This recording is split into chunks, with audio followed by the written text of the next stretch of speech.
Selain itu, kalian pasti udah tahu dong negara mana lagi yang menolak Putin ini untuk hadir ke Indonesia menghadiri acara KTT G20.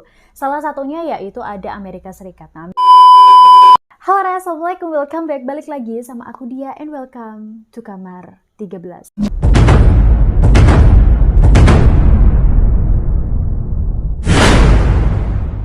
Oke, welcome to my room, Re.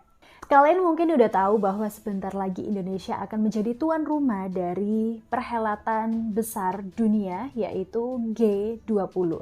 Sebenarnya pertemuan ini merupakan pertemuan antara kepala-kepala negara dunia yang akan diselenggarakan di Bali akhir tahun 2022 ini, Rek. Nah, dari ketegangan yang terjadi di dunia, terutama ketegangan yang terjadi antara Rusia dan juga Ukraina, tetapi kabarnya Pak Putin kita ini, Rek, juga akan mendatangi acara G20 yang diadakan di Indonesia. Ditambah lagi dari pihaknya Rusia sudah mengkonfirmasi bahwa Presiden Vladimir Putin nanti akan datang ke Bali untuk menghadiri acara G20. Nah, di tengah situasi yang semakin memanas ini, Rek, ternyata banyak sekali negara-negara yang berkomentar soal hal ini. Contohnya aja kayak Perdana Menterinya Australia itu mengatakan bahwa dia nggak terima kalau misalkan Vladimir Putin datang ke Indonesia.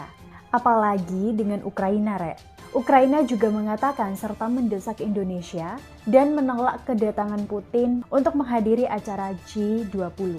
Selain Australia dan juga Ukraina, ada juga Perdana Menteri Kanada yang ternyata juga menolak keras kehadiran Putin ke G20. Tapi tidak semua negara pula, Rek, ini menolak kehadiran Putin ke acara G20.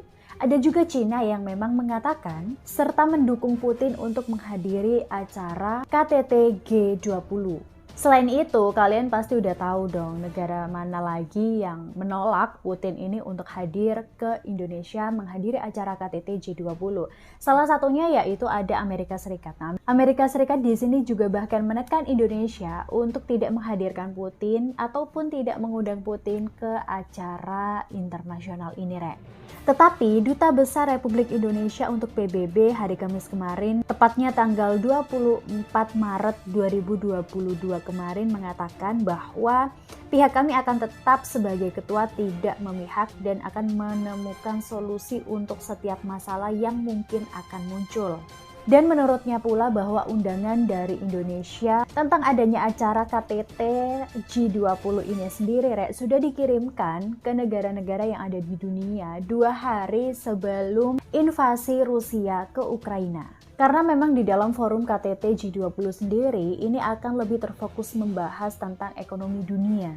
Selain itu, Rek, memang sudah tugasnya Indonesia sebagai ketua presidensi berhak untuk mengundang semua negara untuk menghadiri forum-forum organisasi yang ada di dunia.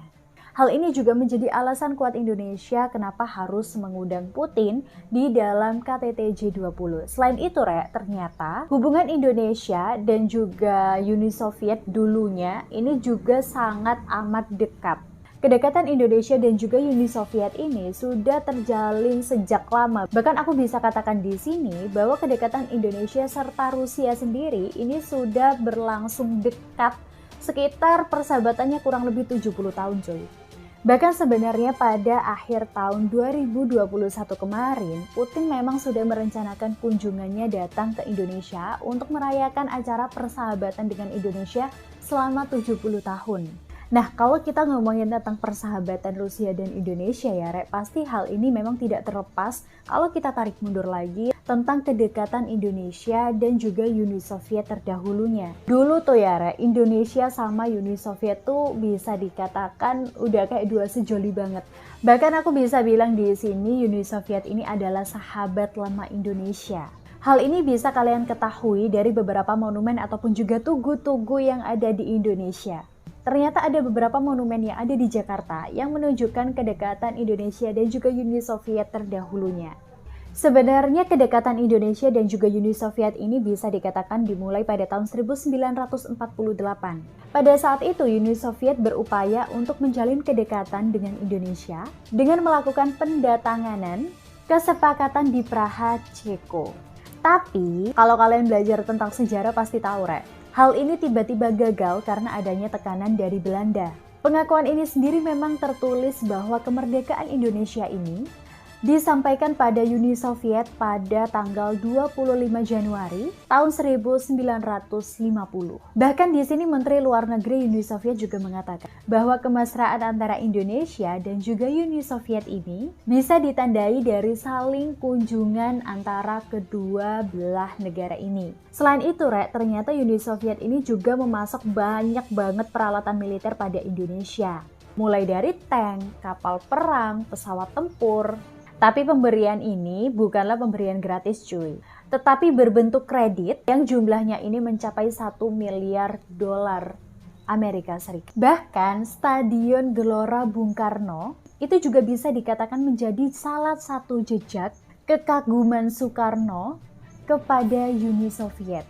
Kenapa aku bilang seperti itu? Karena pada tahun 1956, ternyata Soekarno ini pernah berpidato di salah satu stadion yang ada di Uni Soviet coy. Jejak kedekatan Rusia dan juga Indonesia ini pun juga tertulis dalam RSUP Persahabatan. Jadi sebenarnya Rumah Sakit Umum Persahabatan ini adalah rumah sakit cabang dari Rumah Sakit Umum Dr. Cipto Mangunkusumo. Jadi pada periode 1975 sampai dengan 1992, Rumah Sakit Persahabatan ini berubah status menjadi Rumah Sakit Mandiri. Nah, terlepas dari Rumah Sakit Persahabatan dari RSCM dan juga Rumah Sakit Umum, ternyata Uni Soviet ini dinyatakan bubar pada tanggal 25 Desember tahun 1991. Nah, dari sinilah Rusia ini kemudian berganti nama menjadi Federasi Rusia. Tetapi hubungan baik antara Indonesia dan juga Federasi Rusia ini tetap terjalin. Bahkan kedua negara ini juga pernah mendeklarasikan kerangka kerjasama dalam abad 21. Pada saat itu Presiden Megawati Soekarno Putri dan juga Presiden Vladimir Putin yang langsung menandatangani cuy. Bahkan Presiden Megawati Soekarno Putri ini juga pernah mengunjungi Rusia pada April tahun 2003. Nah, kedua negara ini bersepakat bekerja sama di berbagai tingkatan. Jadi baik itu regional maupun juga global. So, menurut aku kedekatan antara Indonesia dan juga Rusia ini bukanlah kedekatan yang baru-baru aja terjalin.